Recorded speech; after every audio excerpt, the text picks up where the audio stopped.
இன்றைக்கி என்னம்மா பண்ண போகிறீங்க? இன்னைக்கு சிக்கன் டிக்கா பண்ண போகிறோம்ப்பா. ஆரம்பிச்சிருவோமா?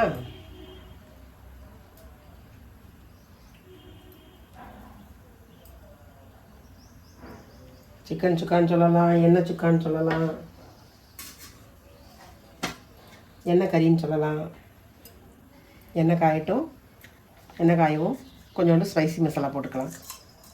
பட்டை, கொஞ்சம் அன்னாசிப்பூ, கொஞ்சோண்டு சோம்பு. ஸ்பைசி ஐட்டம் நல்லா பொரிஞ்சிருச்சு.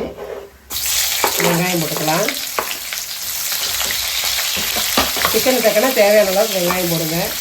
சிக்கனோட அளவை பொறுத்து ஒரு 3/4 கிலோ சிக்கனுக்கு நான் ஒரு 150 கிராம் வெங்காயம் போட்டுருக்கேன். உங்களுக்கு அந்த வெங்காய டேஸ்ட் ரொம்ப பிடிக்கும்னா கொஞ்சம் கூட போட்டுக்கோங்க. எங்களுக்கு இது போதுமானது, அதனால் ஒரு 150 கிராம் போட்டுக்கோங்க.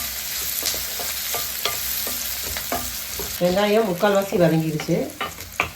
இன்னும் கொஞ்சம் இருந்ததுன்னா கோல்டன் கலர் ஆகிடும். நமக்கு அவ்வளோ தேவையில்லை, இவ்வளோ வதங்கினா போதும். இப்போ நம்ம இஞ்சி பூண்டு பேஸ்ட் போட்டுடலாம். உங்களுக்கு காரம்லாம் கொஞ்சம் தூக்கலாக பிடிக்கும்னா இஞ்சி பூண்டு பேஸ்ட் கூட போடுங்க. 2 ஸ்பூன் இஞ்சி பூண்டு பேஸ்ட்டு போட்டிருக்கேன். இஞ்சி பூண்டு பேஸ்ட்டு நல்லா வதங்கிடுச்சு. அதில் பச்சை வாசனையும் போயிடுச்சு. இப்போ நம்ம சிக்கனை போட்டுக்கலாம்.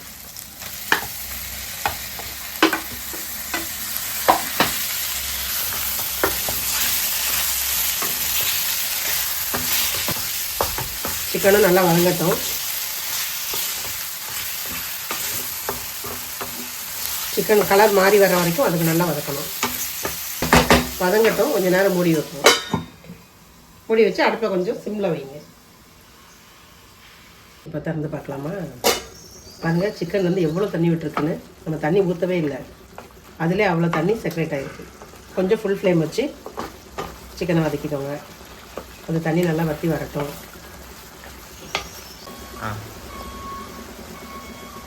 சிக்கன் நல்லா வெந்துருச்சு.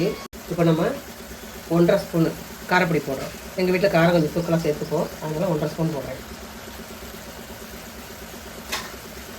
ஒரு 1/2 ஸ்பூன் மல்லிப்பொடி போடுங்க. மல்லிப்பொடி குறைவாக தான் போடணும், கூட போடக்கூடாது. ஒரு பிஞ்ச் அளவுக்கு மஞ்சள், கொஞ்சம் உப்பு.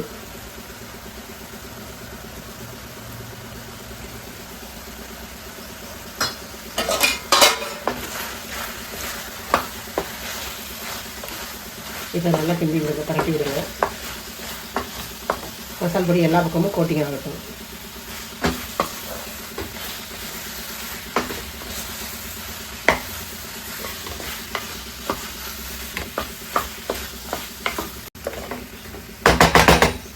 கொஞ்சம் நேரம் மூடி வைக்கலாம். ஃப்ளேமை திரும்பவும் கொஞ்சம் குறைச்சி வச்சுக்குவோம். ஓப்பன் பண்ணி பார்த்துருவோமா? இது பாருங்கள், வாவ், என்ன அழகாக பிரிஞ்சு வந்திருக்கு.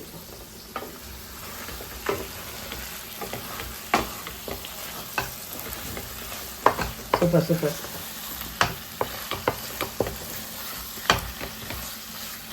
கறியும் நல்லா வந்துருச்சு, எண்ணெய் பிரிஞ்சு வந்துருச்சு. இப்போ நம்ம ஸ்பெஷலாக அரைச்சி வந்தால் அந்த மசால் பொடியை போட்டுக்கலாம். எல்லாமே ஒரு ஸ்பூன் எடுத்து போட்டு வறுத்து அரைச்ச மசால் பொடி. சுக்காவுக்கு மசாலா தான் ரொம்ப முக்கியம். சோம்பு, மிளகு,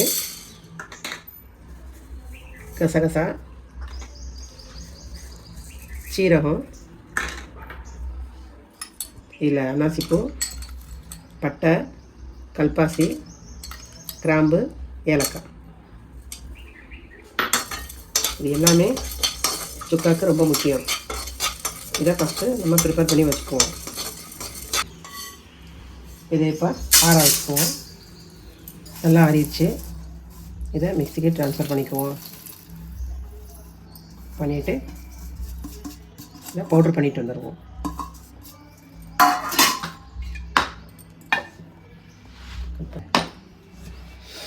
வாசம் கமகமான இருக்குது. இப்போது சுக்காக்குள்ள பவுடர் ரெடி. மிளகு, ஜீரகம், சோம்பு, பட்டை, கிராம்பு, ஏலக்காய், கடல்பாசி, அன்னாசிப்பூ எல்லாமே கலந்தது. அதனால் அவ்வளவும் போடணும்னு அவசியம் இல்லை. உங்கள் தேவைக்கு யூஸ் பண்ணிக்கோங்க. ஒரு 1/2 ஸ்பூன் அளவு நான் போடுறேன். உங்களுக்கு அந்த ஃப்ளேவர் ரொம்ப பிடிக்கும்னா கொஞ்சம் கூட போட்டுக்கோங்க. ஆனால் சட்டலாக போட்டுக்கோங்க, அதுவே நல்லாயிருக்கும். நான் 1/2 ஸ்பூனுக்குள்ளே தான் போட்டிருக்கேன் நான். இதே வாசம் கமகமன்னு இருக்கு.